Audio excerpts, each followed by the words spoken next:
नमस्कार, आप सभी का बहुत बहुत स्वागत है। मेरा नाम रोबिका लियाकत है। भारत 24 पर आप देख रहे हैं दहाड़। 5 राज्यों के चुनावों में 4 राज्यों की वोटिंग पूरी हो चुकी है और आज पूरी ताकत झोंकी जा रही है तेलंगाना में। इस वक्त जब मैं आपसे बात कर रही हूं, प्रधानमंत्री नरेंद्र मोदी का रोड शो चल रहा है। तस्वीरें आपके सामने हैं। प्रधानमंत्री नरेंद्र मोदी हाथ हिलाकर अभिवादन करते हुए उन तमाम लोगों का जो प्रधानमंत्री नरेंद्र मोदी से मुलाकात करने के लिए, उनकी एक झलक पाने के लिए वहां पर पहुंचे हुए हैं। आप देखिए, दोनों तरफ से उनके ऊपर जमकर पुष्प वर्षा हो रही है और वहां पर मौजूद उनके साथ में एक शख्स उनको बताते हुए ये नजर आ रहा है कि देखिए, वहां से भी लोग आपका इस्तकबाल करने के लिए आपके सामने अपनी मुस्कुराहट देने के लिए मौजूद हैं। तो ये प्रधानमंत्री नरेंद्र मोदी इस वक्त रोड शो करते हुए आपको नजर आ रहे हैं हैदराबाद में। आप देखिए, दोनों तरफ भीड़ लगी हुई है। हैदराबाद से आप ये लाइव तस्वीरें देख रहे हैं। इस वक्त प्रधानमंत्री नरेंद्र मोदी वहाँ हैदराबाद में मौजूद है, इसलिए भी क्योंकि आप जानते हैं कि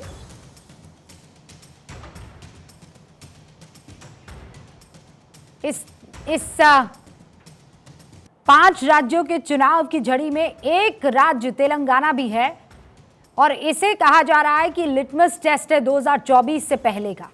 लिटमस टेस्ट लोकसभा चुनावों से पहले का, और इसीलिए कोई भी राज्य में किसी तरह की कोई कोताही किसी भी पार्टी की तरफ से नहीं बरती जा रही है।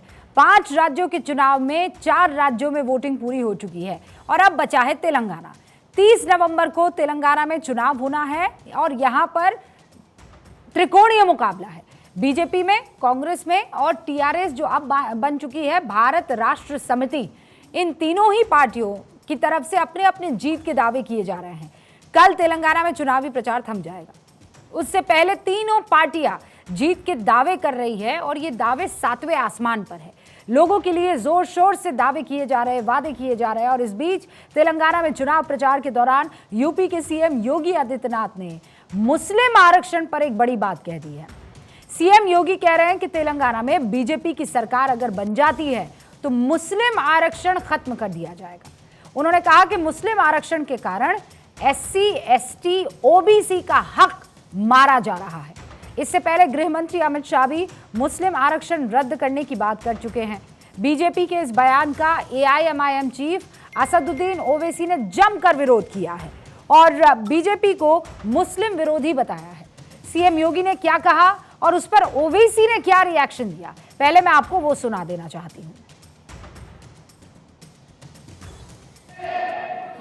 मुस्लिम आरक्षण का खात्मा भारतीय जनता पार्टी करेगी। भाजपा मुस्लिम समुदाय के 4% आरक्षण को समाप्त करेगी और इसे अनुसूचित जाति, अनुसूचित जनजाति और अन्य पिछड़ा वर्ग में इस आरक्षण की सुविधा का लाभ उपलब्ध करवाएगी।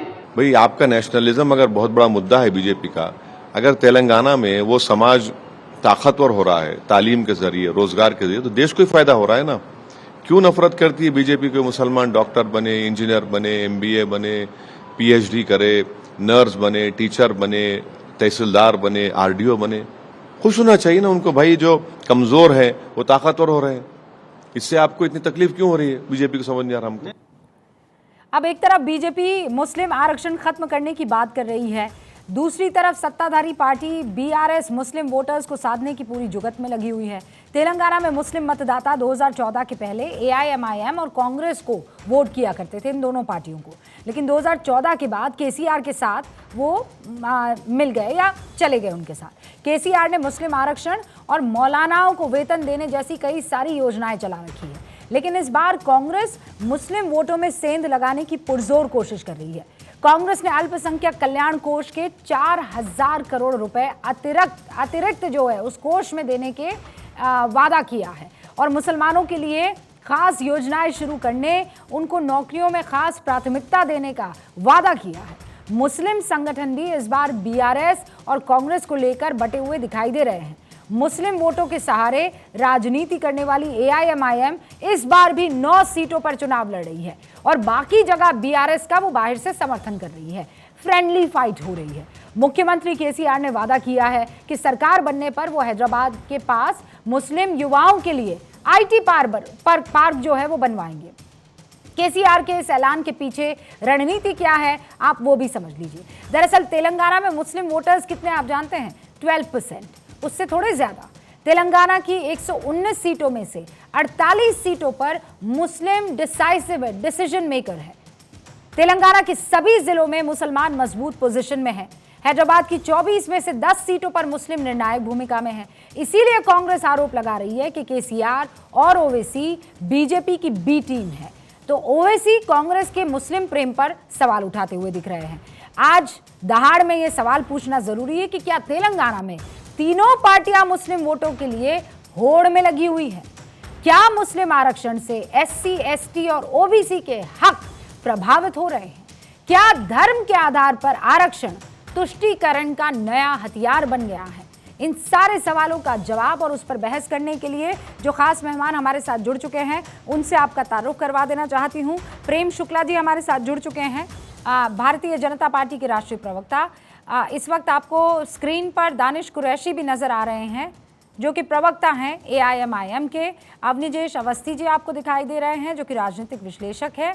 आकाश मुनि जी राजनीतिक विश्लेषक हैं और अनंत विजय जी राजनीतिक विश्लेषक हमारे साथ जुड़ चुके हैं। दिलीप मंडल का हम इंतजार करें, इनफैक्ट मुझे यहाँ स्टूडियो में वो नज़र आ रहे हैं, वो किसी भी वक्त अपना स्थान जो है वो ग्रहण कर सकते हैं। अब मैं बहस की शुरुआत कर रही हूँ। प्रेम शुक्ला जी, तीनों पार्टियाँ मतलब कांग्रेस, AIMIM और BRS, ये तीनों मुसलमानों को रिझाने लुभाने की पुरजोर कोशिश कर रहे हैं और आप उनको साइडलाइन करने की कोशिश कर रहे हैं। ऐसा आप पे आरोप लग रहा है कि ये सब तो कह रहे हैं आरक्षण देंगे, अलग से प्राथमिकता नौकरियों में देंगे, आपके मौलानाओं को वेतन भी देंगे, आपको किसी तरह की कोई कमी पेशी ना आए वो सारी चीज़ें करेंगे, और आप कह रहे हैं कि आरक्षण जो आपको मिला हुआ है वो हम आपसे ले लेंगे। देखिए रूबिका जी, इन पार्टियों की तुष्टीकरण की ही राजनीति रही है और तुष्टीकरण की राजनीति का परिणाम ही भारत के विभाजन में परिवर्तित हुआ था।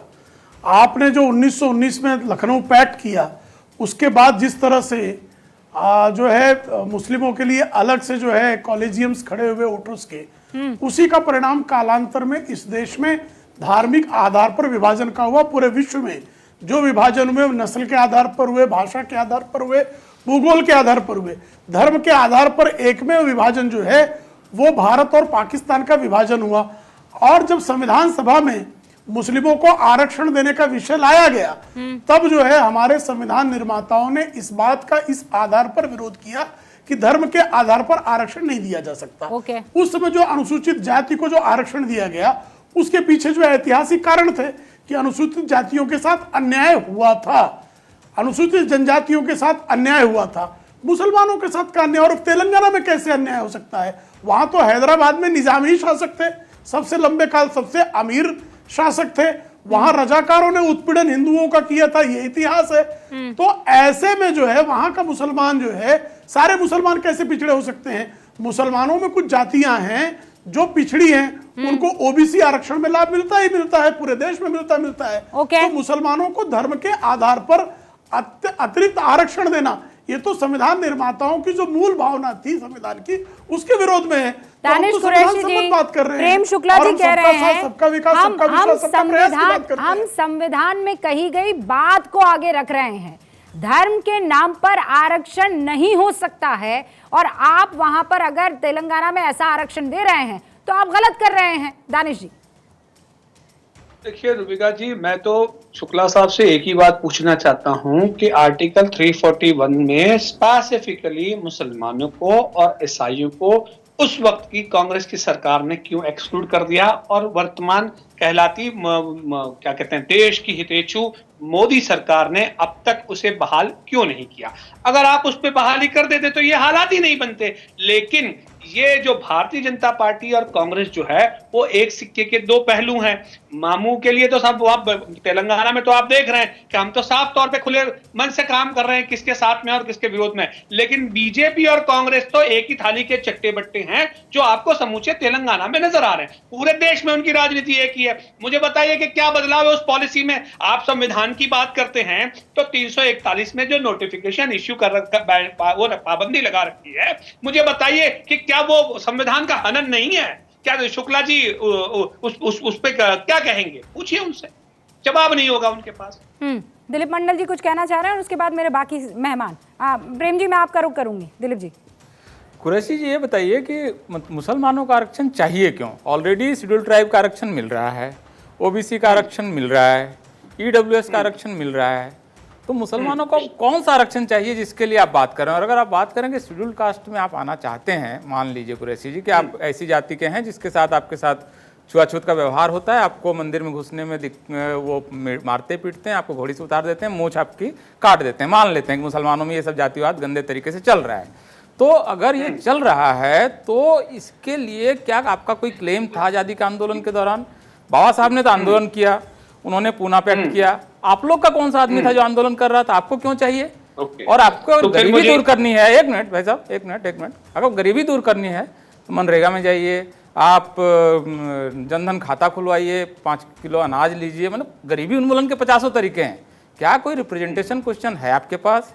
कुरैशी जी मान लीजिए आप जो आपकी जाति है, मान लेते हैं आप सैयद हैं, आप क्या अंडर रिप्रेजेंटेड हैं? आपको आरक्षण चाहिए क्यों? क्या करेंगे आप आरक्षण का? मतलब कहाँ आपको दिक्कत क्या है? Okay Qureshi ji 30 seconds and then I move on. हाँ देखिए, सबसे पहले तो मैं कुरैशी हूँ। कुरैशी का जो काम है वो कसाई खाने से जुड़ी ओबीसी में आप ऑलरेडी होंगे ना? बताइए, सुनिए, आप ओबीसी में होंगे ना, तो ओबीसी आरक्षण लीजिए, मजे कीजिए। इंटरप्ट मत करिए। आप बोल रहे थे, मैं खामोश था, सुन लीजिए। अब सवाल यहाँ आके ये खड़ा है कि हमारे भारतीय जनता पार्टी की अगर बात करे जाए तो उनके पास तो एक भी public representative member of parliament मुसलमान कोई है। अगर हमारा प्रोपोर्शनल रिप्रेजेंटेशन की बात आए तो दानिश कुरैशी उस सीट पे क्यों नहीं लड़ सकता जिस सीट पे आप लड़ सकते हैं? बताइए आप, ये क्या संविधान का हनन नहीं है? बीजेपी के साथ सेटल कीजिए ना कि आपको क्यों वो नहीं दे रहे हैं, इसलिए आप आरक्षण क्यों घुसना चाह रहे हैं? हम संविधान के आधार पर सेटल करेंगे, बीजेपी से क्यों करेंगे? नहीं, क्यों करेंगे बीजेपी? आप ये बताइए 1950 का जो ऑर्डर है वो ऑर्डर तो बाबा साहब उस समय लॉ मिनिस्टर थे, उस समय उन्होंने कहा कि शेड्यूल कास्ट के अंदर में आप नहीं आ सकते हैं। अरे सुनिए मेरी आपके साथ कहां छुआछूत हो रहा है? नोटिफिकेशन तो नेहरू की सरकार ने इश्यू किया था। हाँ, उसमें बाबा साहब लॉ मिनिस्टर थे। नहीं, बाबा साहब अम्बेडकर लॉ मिनिस्टर थे, लॉ मिनिस्ट्री का नोटिफिकेशन है। मैं इसीलिए तो आपको कह रहा हूं ना कि आप मुझे ये बताइए कि मुसलमानों का पूरे देश में प्रोपोर्शनल रिप्रेजेंटेशन जो है, जिसकी जवाबदेही हमारा देश संविधान करता है, बताइए मेरे हक के जो वायलेशन हो रहे हैं उसके आप क्या करें? एक सेकंड सुनिए ना, ये तो आसान तरीका आप लोग अपना रहे हैं ना। अभी शुक्ला जी ये बता रहे हैं कि उस वक्त की स्थिति जो देखी गई थी उसमें इस स्टेट के मुसलमान तो बड़े सेठ किस्म के मुसलमान हुआ करते थे। वहां हैदराबाद के मुसलमानों को कोई कमी पेशी थोड़ी थी, और आज भी कोई कमी पेशी थोड़ी है। किस बात का आरक्षण आपको चाहिए?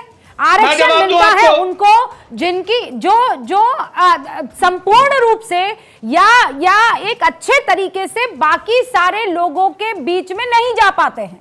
समोदी यादव है, चाहे वो मस्जिदों में आपको जाने से रोका जा रहा हो, एजुकेशन इंस्टीट्यूट में जाने से रोका जा रहा हो, नौकरियों में। आपको एक आईटी पार्क चाहिए, क्यों चाहिए भाई मुसलमानों को? और वहां पे हिंदू काम नहीं करेगा तो इस लिहाज से तो किसी भी हिंदू फैक्ट्री में जिसका मालिक हिंदू है वहां पे मुसलमानों को नहीं जाना चाहिए। फिर आप कहेंगे हाँ मुसलमानों के साथ गड़बड़ी हो रही है, क्यों होना चाहिए? आप प्रोपोर्शनल रिप्रेजेंटेशन का क्यों नहीं बोल पा रही? क्यों घबरा रही हैं आप? मुझे ये बताइए। मैं कहां घबरा रही हूं?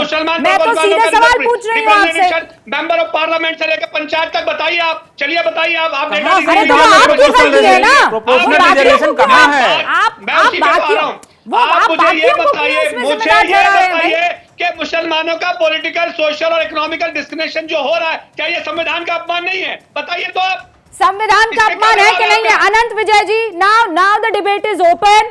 सुना आपने क्या कह रहे हैं कि हमें तो भाई दानिश कुरैशी शब्द का इस्तेमाल कीजिए बार बार। किस पे हम लोग कतरा रहे बात करने से? प्रोपोर्शनल रिजर्वेशन चाहिए, इनको कैसे मिलेगा? ऐसा थोड़ी होता है, ये कहां प्रावधान है? रिप्रेजेंटेशन। अनंत विजय 13% मुसलमान है इसलिए 13% सांसद होंगे, ये नियम कहां पर है? मैं तो इनकी इस सोच को सुनकर हैरान हूं कि अब अच्छा। विभाजन की विभीषिका झेलने के बाद ये आनुपातिक प्रतिनिधित्व की बात कर रहे हैं। विभाजन देश का इसी आनुपातिक जो प्रतिनिधित्व की मांग ये कर रहे हैं, इसी सोच के अंतर्गत और इसी सोच के आधार पर भारत के दो टुकड़े हुए थे।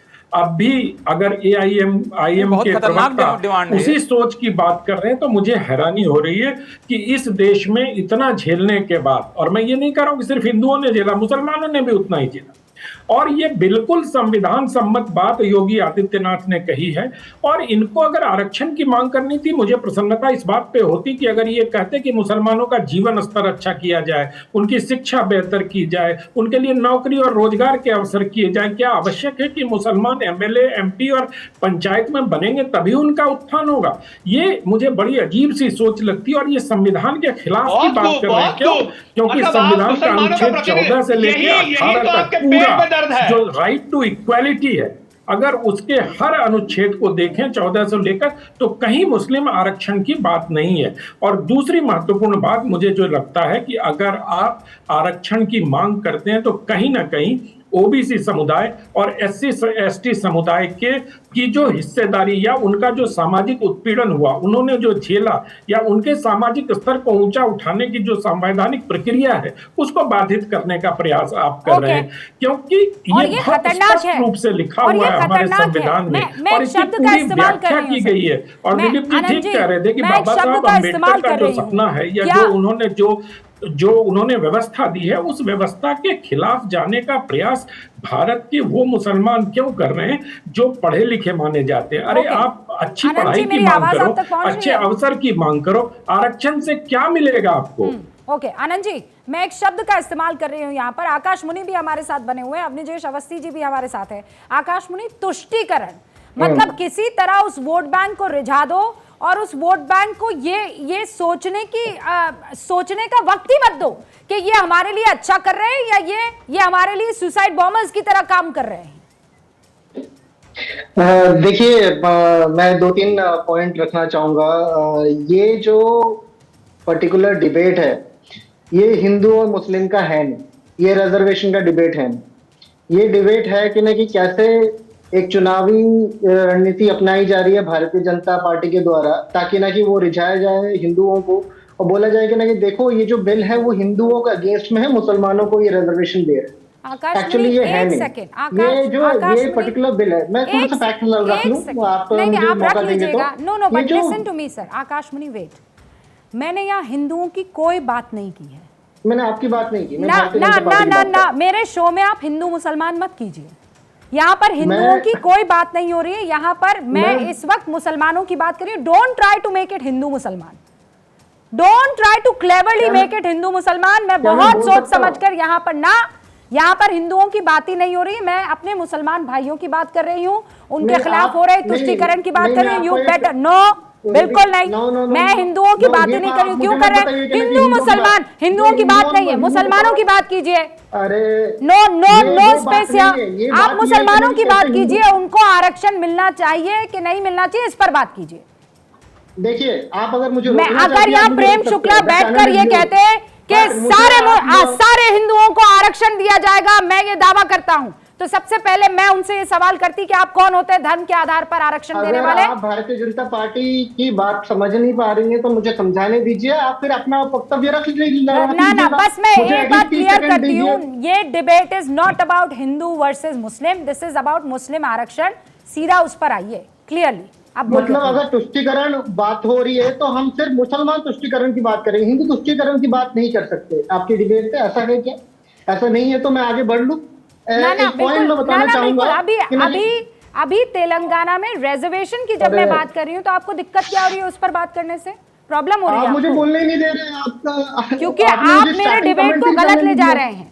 दानिश कुरैशी इस वक्त रिप्रेजेंट कर रहे हैं कम्युनिटी को, उन्होंने तो ऐसा कुछ नहीं किया, उन्होंने तो कोई हिंदू मुसलमान नहीं किया। आप जबरदस्ती का हिंदू मुसलमान घुसा रहे हैं इसमें। आप बात कीजिए मुस्लिम रिजर्वेशन पर होना चाहिए कि नहीं होना चाहिए, पीरियड। मैं अभी सिर्फ फैक्ट्स रखना चाहता हूं यहाँ पे।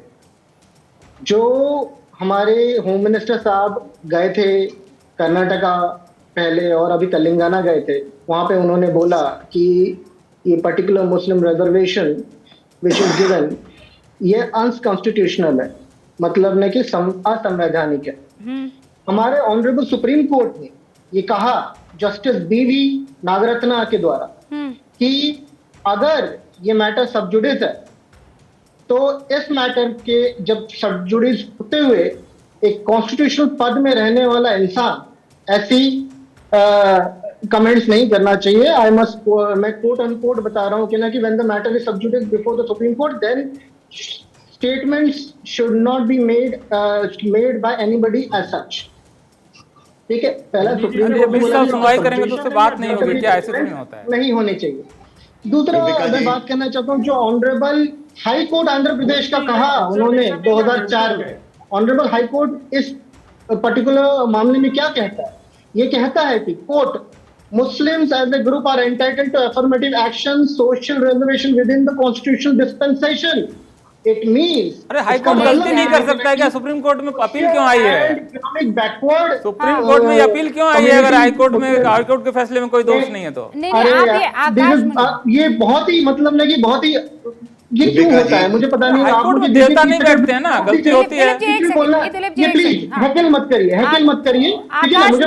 आकाश मुनि, मैं आपको 30 सेकंड मैंने 2 फैक्ट्स रखा, अब तक किसी ने आपके यहाँ पे फैक्ट्स नहीं रखा, मैंने 2 फैक्ट्स रखा।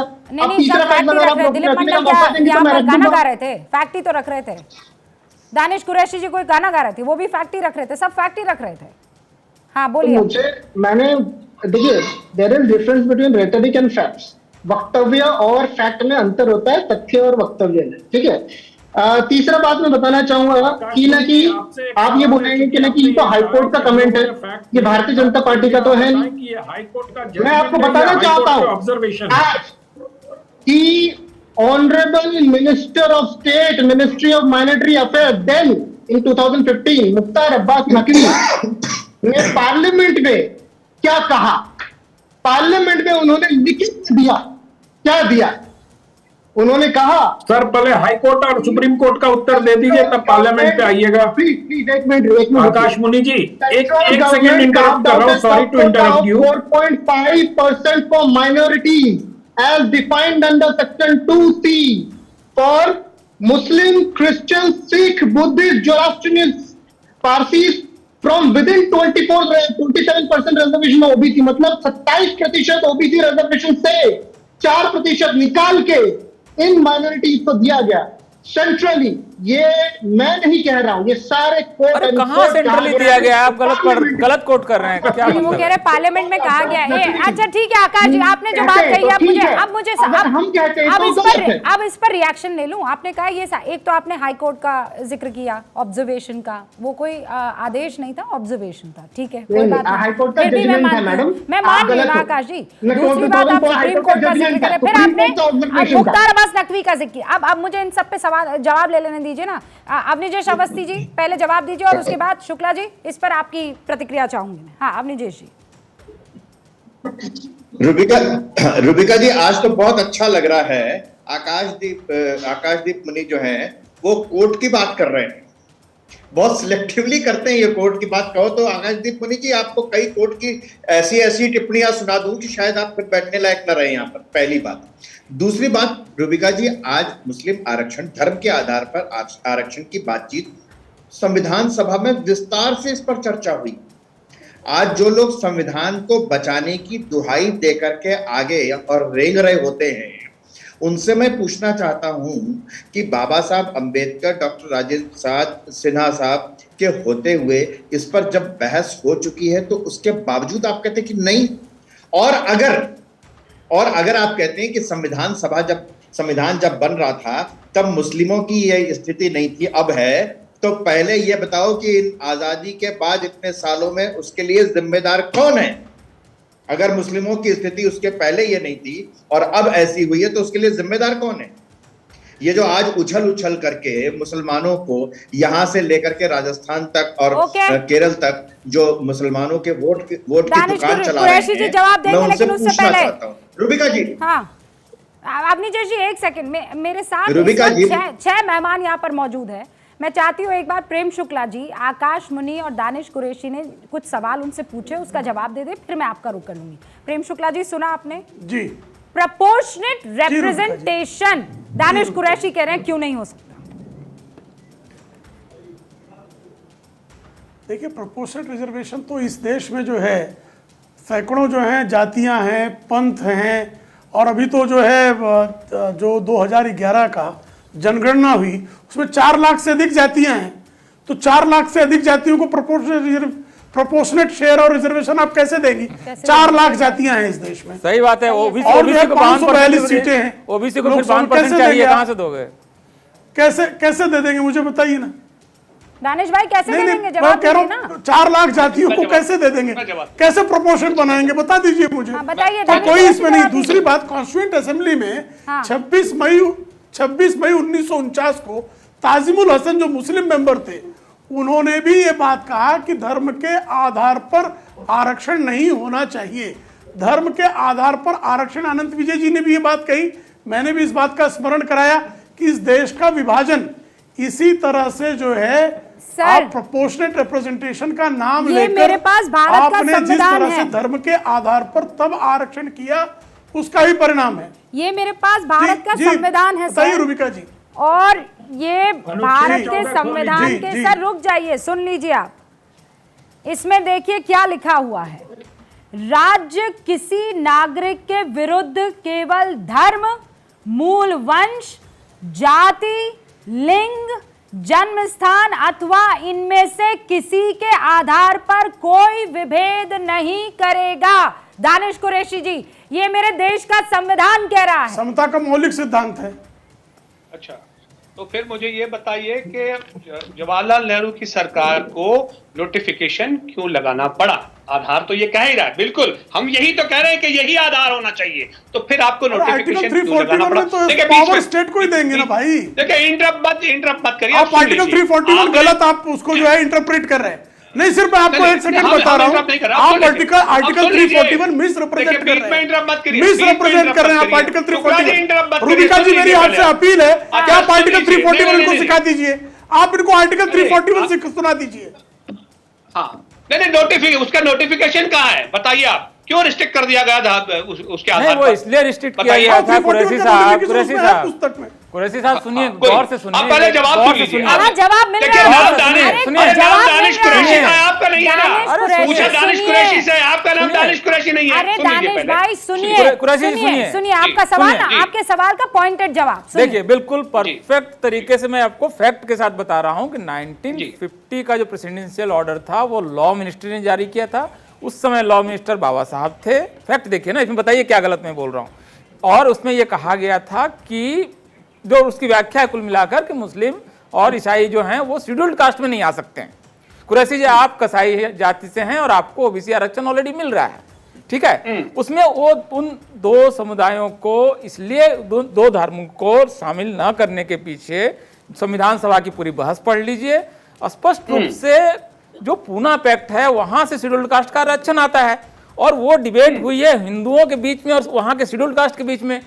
उस समय कोई डिमांड ही नहीं थी। कॉन्स्टिट्यूशन का ये सेटल्ड मैटर है कि शेड्यूल्ड कास्ट के अंदर में मुसलमान और क्रिश्चियन नहीं आएंगे। जो तय मैटर है वहां को उसको आप अच्छा, तो और अगर यही होता, उसने एक मिनट फाइनल वर्ड, उस कैबिनेट में 2 मुसलमान मंत्री थे, क्या उन्होंने विरोध किया उस समय? क्या हुआ क्या था? मतलब आप ये जो इशू ला रहे हैं शेड्यूल्ड कास्ट के अंदर में, आप मुसलमानों को लाना चाहते हैं। दानिश जी जवाब दीजिए। क्या आपके यहाँ छुआछूत होती है? क्या वो बोलने तब तो मैं जवाब दूंगा। मुसलमानों को मस्जिद में घुसने के लिए आज तक मारा गया है? ओके दिलीप जी, दानिश भाई जवाब दीजिए। 30 सेकंड सर, मैं 30 सेकंड सबको दे रही हूँ। दानिश जी जवाब दीजिए। जी, देखिए, सबसे पहली तो बात ये है कि आप मुझे ये समझा दीजिए कि अभी शुक्ला साहब कह रहे थे प्रोपोर्शनल रिप्रेजेंटेशन, मैं ये कह रहा हूं कि आपने कैंडिडेट कितने उतारे ये बताइए। आपके पास है मुसलमानों का लिस्ट? नहीं है। तो आप नहीं चाहते तो ऐसे नहीं चलेगा। रूबिका जी, मैं नहीं चर्चा करता इस तरह से मच्छी बाजार खोलेंगे तो मेरा काम नहीं है। आप मुझे माफ करें, आप जानते हैं तो यही तो लगा रहे हैं। बीच में इंटरप्शन। एक सेकंड दानिश भाई, डू नॉट गेट एजिटेटेड। ना, यहाँ पे कोई एक दूसरे पर बात नहीं जीत रहा एजुकेशन है। की है नहीं, हर बार बीच में हर बार जीतिए मत ना, आराम स्पेशल से, प्रिविलेज मैं दे रही है आपको उनको। मौका दे रही हूँ, यही भाई, तो एक सेकंड यही रुक तो जाइए। मुखालिफत है हमारी, क्या स्पेशल अरे, प्रिविलेज क्यों दे रही है जीतिए मत, मांडल मैं जैसे किसी लोगों को को? स्पेशल प्रिविलेज नहीं दे रही हूँ। प्रेम शुक्ला जी सिर्फ 2 बार इस बीच बोल चुके हैं। मैं अपनी बात- अनंत मैं अपने- विजय अपनी सिर्फ मैं ओपनिंग तमाम रिमार्क लोगों बोल की चुके बात हैं। सुन रहा हूँ और मैं फिर अपनी बात को कहता हाँ, हूँ तो और कहिए ना बीच में फिर, आप देखिए कोई बीच में ये आके विक्टिम कूदता है कार्ड तो मत प्ले फिर- कीजिए ना। नहीं, victim कार्ड आप की जो बात चीख ही रहे नहीं है हैं, ना, अब बात निजेश ये है- अवस्थी को भी ऐसे ही चीखना चाहिए, अनंत विजय को भी ऐसे ही नहीं, चीखना क्यों? चाहिए, अरे आकाश बीच मुनि को में भी इंटरप्ट- ऐसे ही देखिए, चीखना मेरा चाहिए कि काम मुझे नहीं है जगह इस तरह नहीं से मिली, बीच में मुझे इंटरप्ट मौका करना, नहीं बार-बार मिला। इंटरप्ट करना अब मेरा मैं काम 30 नहीं है, सेकंड रुबिका आपको अनइंटरप्टेड नहीं, दे मैं- रही हूँ, मैं- अपनी बात रखिए, हाँ, तो बस बिना रिलैक्स बोलेंगे ना, तभी- बस रिलैक्स बिना बाबा। इंटरप्ट बोलेंगे तब ठीक है। हाँ बोलिए। तो शुक्ला जी से ये पूछ लीजिए कि कितना मेंबर ऑफ पार्लियामेंट इन्होंने उतारे, कितने एमएलए इन्होंने उतारे। गुजरात में तो एक एमएलए नहीं दिया, एक काउंसिलर नहीं दिया इन्होंने। केंद्र में इन्होंने कितने उतारे, कुछ भी नहीं। तो दिक्कत ये है कि आप बात करते हैं कॉन्स्टिट्यूशन की कि भाई कॉन्स्टिट्यूशन तो ये कहता है प्रोपोर्शनल रिप्रेजेंटेशन। क्या इस देश में जिन लोगों की आबादी है उनके प्रपोर्शन की अगर पार्टियों की तरफ से इस तरह से डिस्क्रिमिनेशन किया जाएगा तो आप बताइए किस तरीके से प्रोपोर्शन उनका बनेगा। आप पॉलिटिकल पार्टी में नहीं देंगे, आप प्रोपोर्शनल कॉन्स्टिट्यूशनल लेवल पे बात नहीं करेंगे, आप ये चाहेंगे कि मुसलमानों के खिलाफ डिस्क्रिमिनेशन होता रहे, उनकी पॉलिसी में ये है। तो फिर आप मुसलमानों को क्यों चाहते क्या है? मुसलमानों से पूछिए, इनसे शुक्ला जी से जवाब नहीं मिलेगा उनको। मुसलमान से आप लोग चाहते क्या है, ये सवाल मैं पूछूं, और मुसलमान इनको वोट ना करें चल जाएगा, ये सिर्फ देते रहें, मुसलमान का हाथ यूं रहेगा। तो आप कहिए ना, आप कहिए ना कि और हम बाकी सब हाथ यूं रखें। मुसलमानों को वोट नहीं देंगे। हाँ? सुनिए रुबिका जी, 10 दानिश भाई, सेकंड, 10 नहीं, सेकंड। मैं आपसे अब एक सवाल पूछूं, उसका जवाब दीजिए। आप ये चाहते हैं कि मुसलमान सिर्फ लूटे, मुसलमान सिर्फ ले, देने की स्थिति में मुसलमान ना रहे। हम जैसे ही हमसे कुछ मांगा जाएगा हम कहेंगे अरे बेचारे हम गरीब, हम मजलूम, देखो ये हमसे मांग रहे हैं, है ना? आप यही चाहते हैं ना? मैं जवाब दूं? हाँ देखिए, सबसे पहला सवाल तो ये है कि आपकी ये दोहरी बात है। भारतीय जनता पार्टी की करनी और कथनी आपको यहां नजर आती है। एक तरफ तो ये कहते हैं कि 150 करोड़ की जो आबादी है दानिश वो भाई, प्रधानमंत्री जी प्लीज, जो है इधर उनके उधर दिल- मत आरक्षण का मामला है। दानिश नहीं, भाई, इधर एक बार मुद्दे पे ही सुनिए। बात कर रहा हूं। हाँ, मैं आप मुद्दे कीजिए, पे ही मैं बात फिर कर रहा ना, हूं। रुबिका जी, दानिश भाई, मेरा मैं मुद्दे सवाल पे ही बात सुनिए कर ना, रहा हूं। दानिश मैं भाई, मुद्दे पे ही बात मेरा कर रहा हूं। सवाल क्या है आपसे? वोटर जो होता है ना, दानिश सुनिए, भाई, वोटर एक जो सेकंड, होता है, मेरा नहीं, सवाल वोटर क्या जो है? होता है ना, अच्छा, वोटर्स सुनिए ना, होता है। सुनिए। आपको वोट मिले या हाँ, ना मिले, अच्छा। लेकिन आप अपना जी बिल्कुल। हाँ, मतलब आप मुझे ये बताइए कि जिन लोगों ने इस देश में के प्रधानमंत्री को वोट नहीं दिया तो क्या उनसे मतलब मुखालिफ हो जाएंगी? हाँ, तो भारतीय नहीं है जनता ना, पार्टी। आप अरे यही तो कह रहे प्रधानमंत्री हैं, देश मुखालिफ के नहीं है ना। तो भाई, कहाँ है भाई, बताइए बिजली ना। तो उनको भी मिल रही पॉलिटिकल है, पार्टी का सड़क रिप्रेजेंटेशन तो कहाँ उनको है? भी पूछिए मिल रही उनसे। है ना? अरे पॉलिटिकल योजनाओं का पार्टी का फायदा तो रिप्रेजेंटेशन का है, मुसलमानों वो को तो भी मिल पूछिए। रहा है। अब मेरी बात सुनिए, आप मुझे ये बताइए कि मुसलमान, आप क्या कह रहे हैं, मुसलमानों को बीजेपी को वोट नहीं करना चाहिए, लेकिन बीजेपी उनके लिए सब कर ले, है ना? उनको उनको टिकट भी दे ओवैसी दे। साहब की सीट पे हिंदू कैंडिडेट दीजिए रुबिका जी, मुझे 30 सेकंड MIM चाहिए क्यों नहीं था। दे रहे हिंदू कैंडिडेट वहां पे? बिल्कुल। रुबिका जी, मुझे 30 सेकंड दीजिए। हाँ, एक सेकंड बस, 10 मुझे एक जवाब चाहिए दानिश भाई से। एक बहुत बढ़िया सवाल आया है, आप एक हिंदू कैंडिडेट क्यों नहीं उतार देते असद ओवैसी वाली सीट से? नहीं, आप जाके देख लीजिए, आपको पता नहीं है। कैंडिडेट है हमारा ऑलरेडी, 7 सीटों में से एक कैंडिडेट है। नहीं, भारतीय मेरा जनता सवाल पार्टी के ध्यान पास से जानकारी सुनिए। का अभाव है। असद जानकारी का ओवैसी अभाव है। वाली सीट से जो एक जीतने वाली सीट है। मुसलमान, जो जीतने वाली सीट है, जो विनेबल सीट है, वहां से आप एक मुसलमान को नहीं, एक हिंदू को उतारिए ना। नहीं, देखिए उतारिए मेरी ना, बात हिंदू सुनिए, को। वो देश के प्रधानमंत्री हैं, वो देश के, हमारी 350 सीटें, 300 सीटें हैं हमारी, नहीं है असद हमारी तो। ओवैसी हमारी तो एक ही प्रधानमंत्री सीट नहीं है, दो ही सीट इसलिए है। वो विनेबिलिटी वाला फॉर्मूला अपना सकते हैं, लेकिन देश का प्रधानमंत्री विनेबिलिटी का नहीं, जो फॉर्मूला है वो नहीं। गजब है दानिश आप भाई, ठेका लेके बैठे हैं ना, भारतीय जनता पार्टी गजब के है। लोग तो ठेका मैं लेके तो बैठे सुनिए, हैं। मैंने तो हमारे ठेका पर तो लिया आरोप है आप जैसे लोगों को हमारे पर एक्सपोज तो करने आरोप का, है। और मैं बहुत हम पे तो ओपनली आरोप है। कहती हूँ, मैंने आप लोगों का रुबिका ठेका जी, लिया हुआ है, आपको मैं बेनकाब करूंगी, एक नहीं, दो नहीं, रुबिका 10 बार करूंगी। क्लियर है बात? रुबिका जी, हमारा दानिश भाई, आपसे मुझे कोई प्रॉब्लम नहीं है, पर आप मुसलमानों को अगर इस तरीके से डराते रहेंगे और कहते रहेंगे देखो तुम्हारा काम नहीं हो रहा, तुम्हारे साथ अन्याय हो रहा है, और सारी मलाई आप लोग खाते रहेंगे हिंदू मुसलमान के नाम पर, हमारा तो काम मैं नहीं है। देखिए, इस तरह से आप व्यक्तिगत हो जाएंगी रुबिका जी, आप व्यक्तिगत हो जाएंगी तो अच्छी दानिश भाई, बात मैं नहीं है। फिर व्यक्तिगत मैं भी नहीं हो रही, मैं फिर कह रही हूँ, मैं आपको बहुत ये बिल्कुल बस सम्मान ये बात कह रही हूँ। आप कह रही हैं कि आप कह रहे हैं मैंने बीजेपी का ठेका ले लिया है, मैंने बीजेपी का ठेका नहीं लिया। बीजेपी को कह रहा हूँ, ना मैंने बीजेपी का, आप व्यक्तिगत हुए तो मैं आपको बता रही हूँ। अब प्रेम शुक्ला जी जवाब दीजिए। आपकी बात नहीं कर रहा हूँ, ठीक है, बीजेपी ने ठेका लिया है, अब बीजेपी को जवाब देना।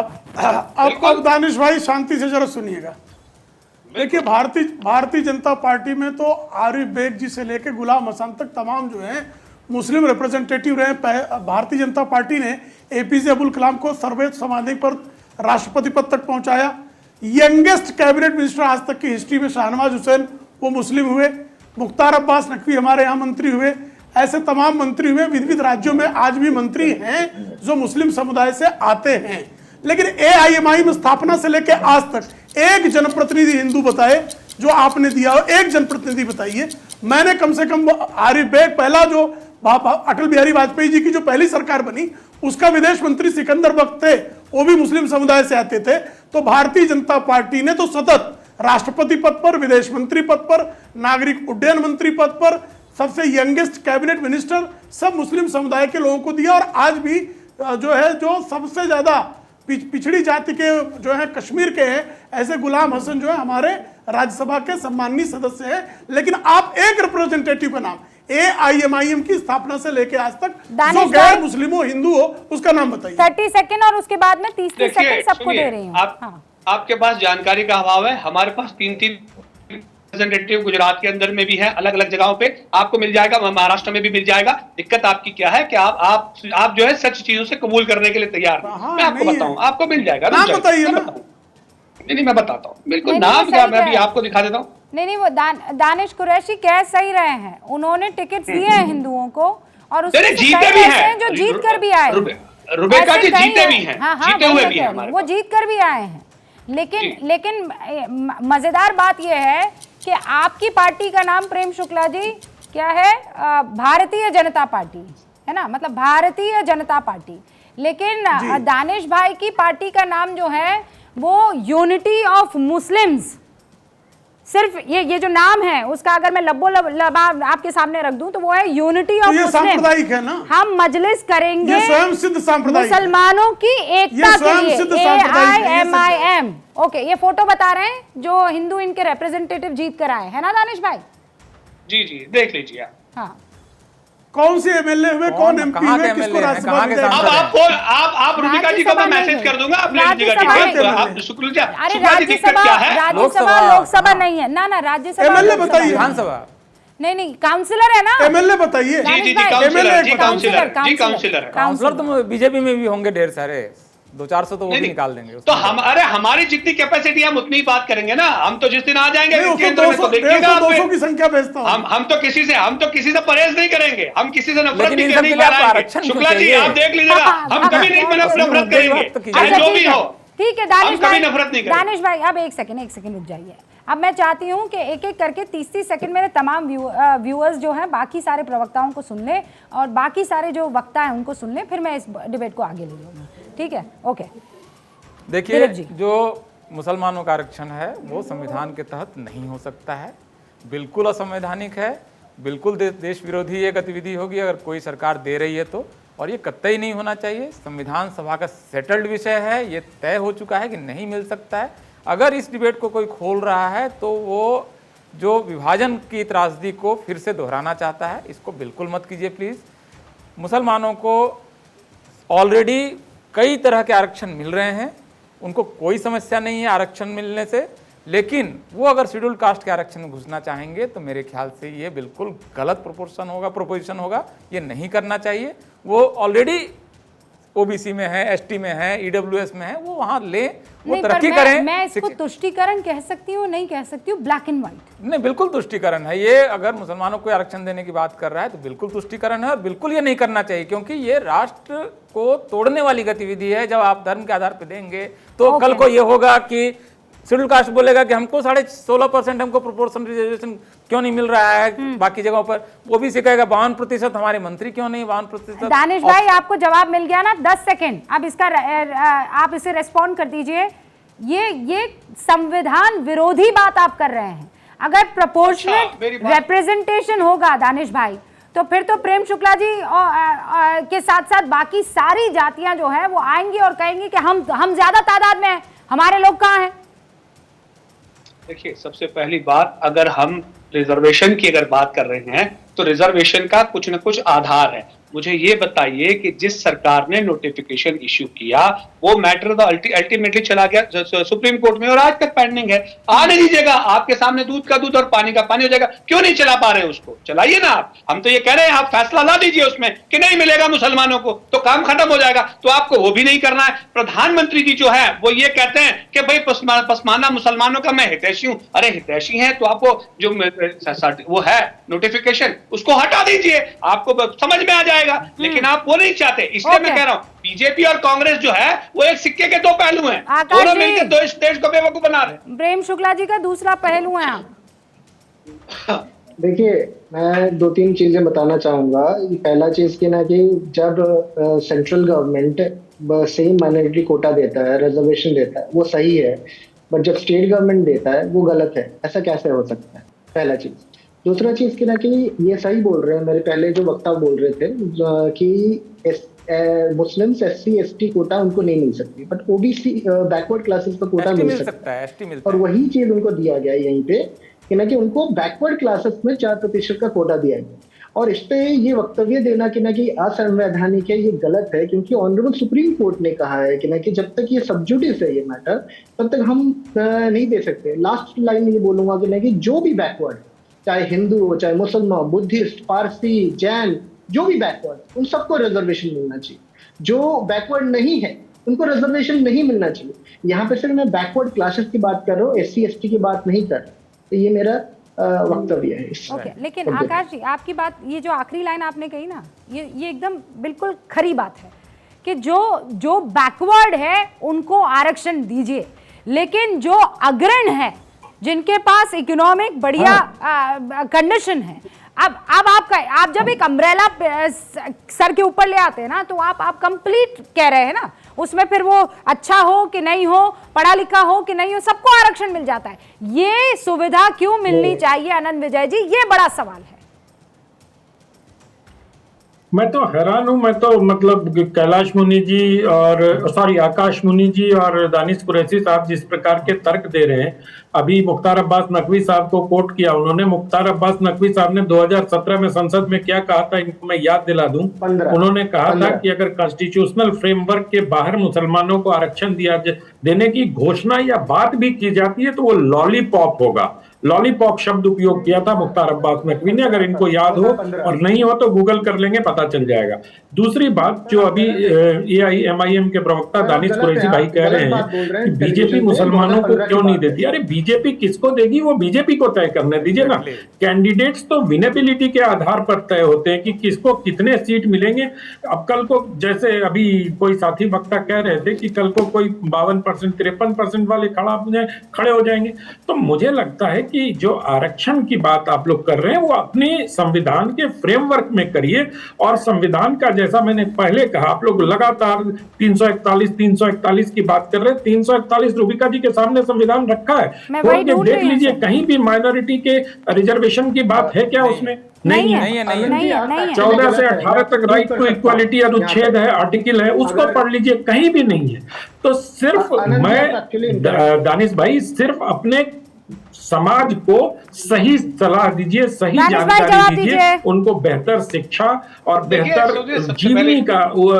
जीवन जीने का माहौल उपलब्ध कराइए। आरक्षण देने से आरक्षण उन लोगों के लिए छोड़ दीजिए जिन्होंने सदियों से बहुत कुछ झेला है और समाज के उस पायदान पे झेला है जहां पर उन पर अत्याचार हुआ है। वो इक्वालिटी लाने का एक माध्यम है उसमें। और दूसरी पे एक खतरनाक बात और आप लोग कर रहे हैं कि जो कॉन्स्टिट्यूशनल फ्रेमवर्क है, अगर उसमें मुसलमानों को आरक्षण दिया जाता तो किसका आरक्षण कम होगा, SC ST का या OBC का? तो क्या एक अलग प्रकार की लड़ाई देश में शुरू करना चाहते हैं आप लोग? और हैदराबाद तेलंगाना में 600 साल मुसलमानों का राज रहा है। किस प्रकार हैदराबाद तेलंगाना उस इलाके में क्या मुसलमानों को वाकई आरक्षण की जरूरत है? वो भी तब जहां उनका राज रहा है। अगर वहां पर कोई पिटी हुई कौम या जाति है तो वो तो फिर नॉन मुस्लिम्स हुए ना, उनके ऊपर बड़े अत्याचार हुए। मेरे ख्याल से वही एक इलाका है जहां पर आज भी दिवाली नहीं मनाई जाती है।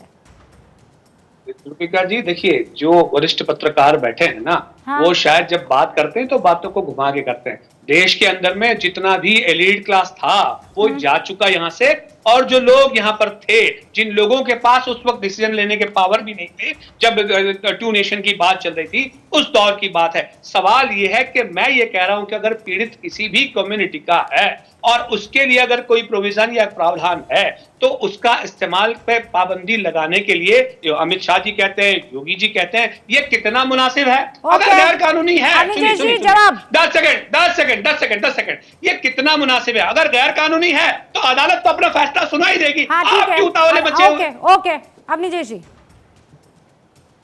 तो अदालत के फैसला आने तक ये घोषणाएं तो रूबिका जी, आरक्षण की पीछे जो मूल भावना थी वो सदियों से पिछड़े और दबे हुए, जिनके साथ अत्याचार होता रहा, उनको आरक्षण देकर के मुख्य धारा में लाना। जो ये दानिश कुरैशी टाइप लोग की मुगल साम्राज्य सबसे बड़ा साम्राज्य था, सब सालों तक जिसने भारत पर राज किया, उनके दबे पिछड़े होने का क्या वजह हो सकती है? दबे पिछड़े होने की एक वजह, दानिश साहब, अगर आप वाकई चाहते हो तो मदरसों से बाहर निकलो, मदरसों से बाहर निकल करके आधुनिक और वैज्ञानिक शिक्षा दो, तो वाकई उस मुस्लिम कौम का कुछ ना कुछ भला हो जाएगा। आपको राजनीतिक ये 2-4 लोग कैंडिडेट बना करके उनको उनकी झोली भर करके तो कोई मुस्लिम कम्युनिटी का कोई फायदा होने वाला नहीं। और जो भी दल इसको मुस्लिम कम्युनिटी को या आरक्षण की लॉलीपॉप दे रहा है, वाकई लॉलीपॉप है, उससे मुस्लिम कम्युनिटी का कोई फायदा होने वाला नहीं। बड़ी साफ सी बात है। सर, अब मुझे वक्त इतनी इजाजत दे रहा है। प्रेम शुक्ला जी, आखिरकार जो बड़ा सवाल यहाँ दानिश कुरैशी उठा रहे हैं, हैदराबाद में, तेलंगाना में, आपको लगता है कि यही सबसे बड़ा मुद्दा होगा? और अगर हुआ तो फिर वहां पर 12% जो हैं वो आपको वोट करने से एकदम चूकेंगे? 88% हमारे साथ है, हम 100% को साथ ले आएंगे। नहीं, और क्या बिगाड़ के डर से ईमान की बात नहीं कही जाएगी? बिगड़ जाएंगे। प्रेमचंद Okay, ने कहा है, है। प्रेमचंद की पंक्ति है ना, आपको भी, बिगड़ जाएगी, प्रेम बिगड़ जी जाएगी। आपको भी, और हमारे साथ आकाश मुनि जो कि अक्सर कांग्रेस का पक्ष रखते हैं, उनको भी, तीनों पार्टियों को खूब सारी शुभकामनाएं।